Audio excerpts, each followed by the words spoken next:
given the time of year, I think we do need some sort of a bit of light relief, really, don't we? Yeah, yeah. Oh, I see. Yes, yeah. Well. In that sense, yeah. Next year will also be interesting because of the return of Indiana Jones. Indiana M.F. Jones himself is returning to Doctor Jones. Doctor Jones. Doctor Give him his M.F. title. Jones. Yeah, yeah. Is returning to the silver screen. Finally, actually, after quite a hiatus following the Kingdom of the Crystal Skull. And also actually having recently, relatively recently wrapped filming, amongst other places, at Bamburgh Castle, not too far from here.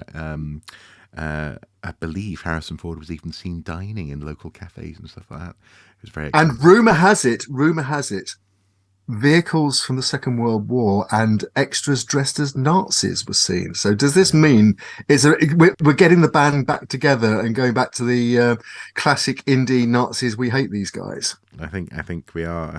By the looks of the trailer. Indiana Jones and the Dial of Destiny, it is called. Apparently, Mutt Williams will be mentioned in the movie, but Shia LaBeouf is not slated to appear in the film. Sorry. And sorry. He rocks a biker jacket, a James Dean biker jacket, and yeah, that's it. Really, I don't blame him. I blame the writing. It was a weird one in Crystal Skull.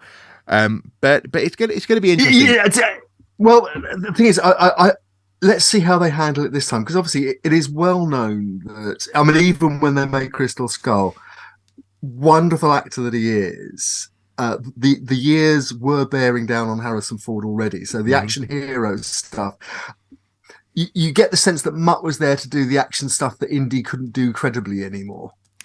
Well, potentially, like the bike chase, and but this time, there are all sorts of rumors that that Harrison Ford's been CGI'd to look 50 years younger and all sorts of other things. Yeah. There's been some de-aging going on.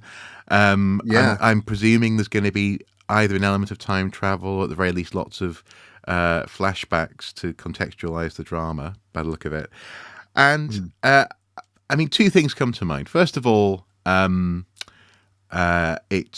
it's how this fits in with canon. I'm actually thinking of making a little. I was about to say, is it going to be canon? Because there is the argument that Kingdom of the Crystal Skull isn't canon. There is not the argument that Kingdom of the Crystal Skull isn't. It is absolutely canon.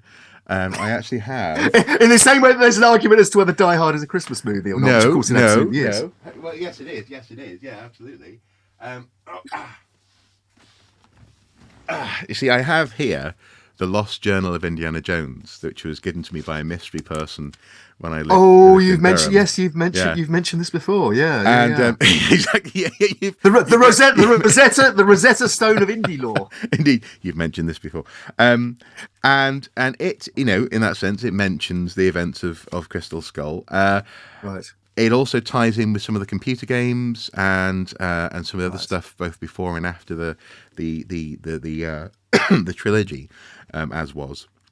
And I'm going to make a little video on this and some of my thoughts about this idea of canon, because I'm curious about how they're going to fit in with the story of Indy. Well, perhaps we shouldn't speculate too far. I mean, especially as some of the stuff that he appears to have got up to in World War II was incredibly hush-hush. He appears to have worked with the OSS and things like that. So I think there's probably room to play in those areas that aren't elucidated in canon.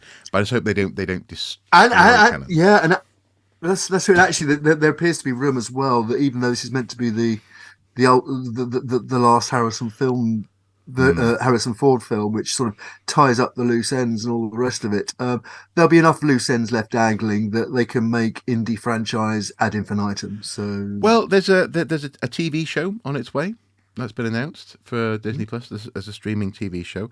Won't be starring Harrison Ford, but who knows where it'll pick up and where it'll go.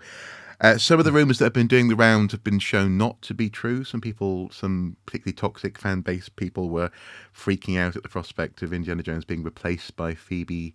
Is it Waller-Bridge? Yeah, and her character. Apparently, that's not happening.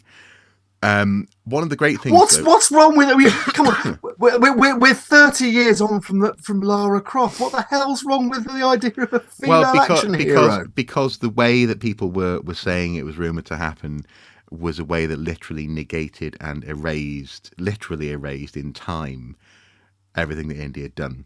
This doesn't mean. Oh, hang on. So was Indy gonna regenerate Time Lord style as Phoebe Waller-Bridge? No. Ah, The plot I'm that's been described as not being the plot, so I don't think this is spoilers, folks, was going to okay. involve a young Indy at the end of the movie sacrificing himself, and then Back to the Future style, old Indy fades away, and then Phoebe Waller-Bridge's character, who plays Marcus Brody's daughter, so Indy's goddaughter, Yeah. then goes on his adventures Hang for on, him. Marcus Brody once got lost in his own museum. So how is he capable of having a relationship with anything other than a sort of Etruscan artifact? It's a very good question. But anyway, yeah, regardless of how he managed it, apparently he had a daughter, and supposedly, according to the rumors, in like a montage at the end, she was going to be seen in Raiders, in Temple of Doom, and in The Last Crusade. But apparently that's not true. And what's interesting is that the thing I'm interested in is that James Mangold, the director, Yeah. is developing a real career around the ends of stories. So, for example, he wrote and directed the end of what at the time was the end of the Logan Wolverine story, Hugh Jackman's final performance, and this idea of where things come to a close, and all the way through he's been talking about how the twilight of a career and so on and so forth. And I suppose there's one final thing about canon that I'm interested in, and that is that at the end of the Young Indiana Jones TV series, which is again canonical, it fits in with he mentions it in this journal. Some of the earliest entries are from that TV series. At the end of that, you see an old Indy with an eye patch, Ooh. and I think he's into jazz as well. Maybe he's playing jazz trumpet or something like that. And Nice. I'm wondering whether in this movie he might lose his eye or lose an eye. I guess we'll see. Hmm. But he didn't have to. He can always lose it afterwards. It's fine. Yeah. Or he might just have a cataract. You know, I mean, He might. Yeah, that's it. And and then the eye patch is just covering up yeah, an yeah, injury, an injury, or he just can't yeah. see. But anyway, the point. Indiana Jones in the NHS waiting list. I don't know. I mean, at the moment, I'm not sure he'd get on the waiting list, would he? Actually, to be fair, yeah, he'd be in trouble today because we've been told by the government not to do anything risky. Exactly. And being Indiana Jones is definitely risky. But Absolutely. I mean, I'll definitely, speaking of risk, I'll definitely be taking the opportunity to go and see Indy in the cinema, even though it will be a bit of a gamble given the last film. I will not be doing another midnight showing. Mrs. Soup and I went to midnight showing of Crystal Skull, and that was rough. Oh, that must have been so disappointing. Well, the thing is, on the way out, I was like, that was okay. That was okay. That was okay. I was completely in denial. That was okay. But yeah, I'm looking forward to seeing it. It should be fun. Let's talk about the archaeological TV event before the archaeological cinematic event of the year, which is the Boxing Day, the Christmas Day special. The it was never meant to be made, but it's here. It's the Boxing Day special with Detectorists. Yeah. Which I haven't watched any of them. I have never watched a single episode. I've watched part of one episode. How is this possible? I got very annoyed with it and just didn't go back. So, okay, what did you get annoyed with? I got annoyed with the fact that all they did was talk about prize money. What about the prize money when it comes to finding things in fields? And I just thought, you know what, I can't be arsed with this. So I just didn't go back. Well, okay. First, whatever people's positions on metal detecting, most archaeologists I'm aware of think Detectorists is brilliant. Now, the reason and I'm with them. I think it's a brilliant series, and the reason being it's not actually about metal detecting.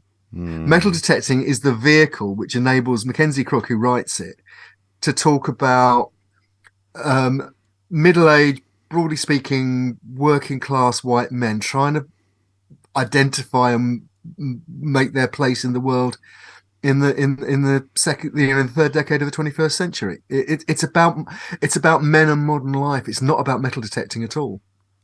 Okay, fair enough. The metal detecting bits are really well researched. You've got everything in it, from the sort of, the Danebury Metal Detecting Club that Andy and Lance, Mackenzie Crook and Toby Jones are the leading lights of. Okay. It's the traditional metal detecting club that's been around for 30, 40 years, has its local permissions and so on.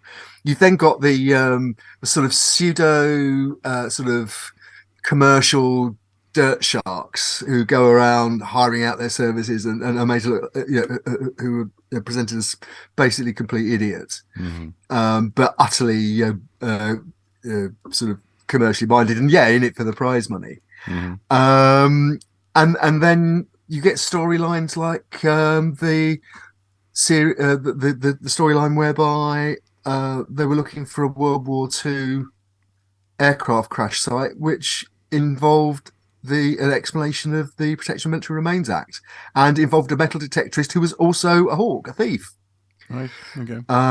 So it's not a propaganda sheet for metal detecting at all. It's much more subtle than that. And as I say, primarily it's actually about, men being really a bit crap and trying to work out how things work. It's very clever. It's and beautifully performed as well. I'm not sure. And beautifully shot. I'm not sure I need more reminders of how crap I am. But no, okay, fair enough. I'll have to go back and watch it. I'll have to go back and watch it. Okay, fair enough. Fair enough. Yeah. Supposedly this special, it was announced the other day, is going to feature Alice Roberts. She announced on Twitter, didn't she? Yeah. She accidentally, deliberately coincided with the BBC launching its publicity drive for the show. Yeah, she teased that she has a cameo in it. Yeah. So we shall see. We shall see. Actually, the thing is, if it's portable antiquity scheme, it really should be Helen Geek. Sorry, Alice. It should be. Yeah. But I don't know. I mean, I'll watch it. I'll see. We'll see. Let's see. I'll give it a go. I mean, like you said, as you say, so many archaeologists are like, it's really good. And I'm like, okay, fine.